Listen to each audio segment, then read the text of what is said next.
Right now, your brain is lying to you. Not metaphorically, not poetically, literally, at this exact moment. The color of the walls around you, your brain invented that. The feeling that you made a free choice today, it's constructed after the fact. Even the memory you'd swear on your life is true. Studies show that you've quietly rewritten it multiple times. But here's the thing, your brain isn't broken. It's doing exactly what it evolved to do. But once you understand how it lies, you'll never see yourself the same way again. Let's start with the most dangerous lie your brain tells, that you know what you're doing. In 1999, a man named MacArthur Wheeler robbed two banks in Pittsburgh in broad daylight with no disguise. When the police showed him the surveillance footage, he was genuinely shocked. He said, "But I wore the juice." Wheeler believed that rubbing lemon juice on his face would make him invisible to the cameras, because lemon juice can be used as invisible ink. His logic was airtight, but only to him. This case fascinated psychologists like David Dunning and Justin Kruger. They ran a series of experiments, and what they found changed how we understand the human mind. People who performed worst on logic tests, grammar tests, and humor evaluations believed they were among the top performers. Not slightly overconfident, widely overconfident. The Dunning-Kruger effect. The less you know that you don't know. And here's the part that should unsettle you. This isn't just about dumb people, it's about all people, in every domain they haven't mastered. You are MacArthur Wheeler somewhere in your life right now. There is a subject you're confident about, where you're wearing the lemon juice and you don't know it yet. But the brain's lying doesn't stop at confidence. It goes deeper into what you actually choose to believe. In 1954, a social psychologist named Leon Festinger infiltrated a doomsday cult. They believed the world would end on December 21st. Members quit their jobs, sold their homes, said goodbye to families and loved ones. They were absolutely certain. However, December 21st came. Nothing happened. No flood, no apocalypse, no aliens, just a cold Tuesday morning. Festinger expected them to fall apart, to question everything, to admit they were wrong. Instead, by afternoon, they announced that their prayers had saved the world, and their belief became stronger than ever. This is called cognitive dissonance. When reality contradicts a belief we've deeply invested in, the brain doesn't update the belief, it simply edits the reality, because changing a belief costs something. It means you're admitting that you were wrong, and to the brain, that feels like a threat to your identity. So instead, your brain invents the story that protects the belief. This is confirmation bias. You don't seek the truth, you seek evidence that you were already right.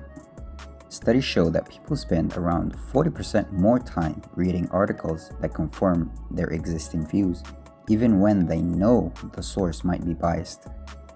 Social media didn't create this problem. It just handed your brain an all-you-can-eat buffet of exactly the lies it was already hungry for. But here's the twist that nobody talks about. Even when you're aware of confirmation bias, you are still susceptible to it.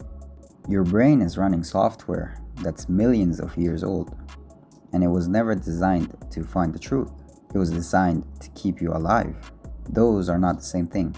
And now, the strangest lie of all, the one that hits closest to home.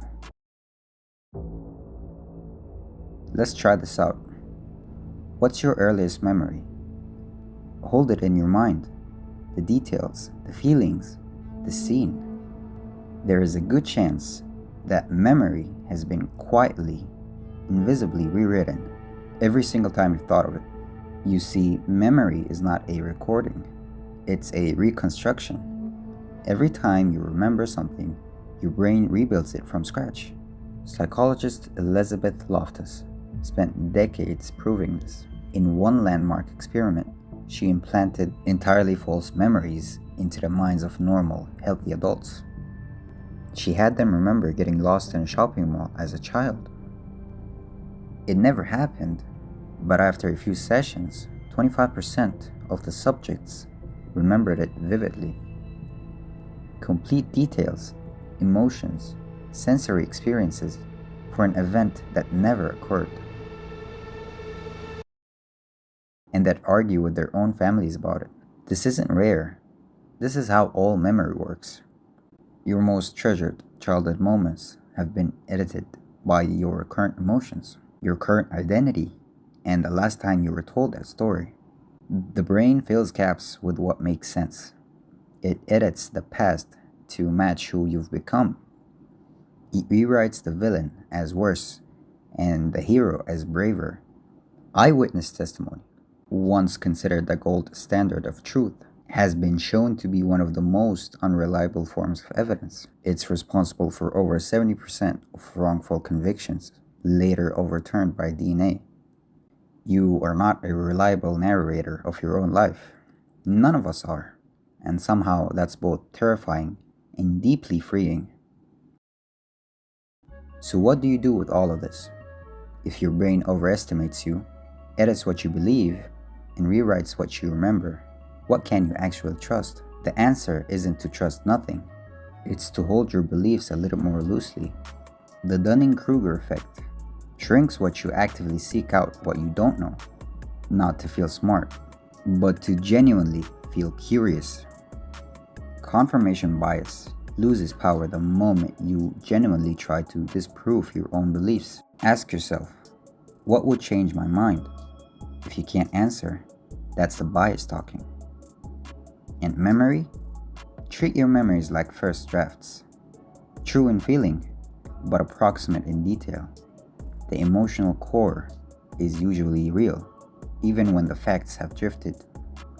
The brain lies because it's trying to protect you from uncertainty, from fear, from the exhausting cost of constantly doubting yourself. It's not your enemy. It's an overwhelmed system running survival code in a world it was never designed for. The most honest thing you can say isn't "I know," it's "I think I know, but let me check." Your brain will lie to you again tomorrow, but now you'll know to look for it.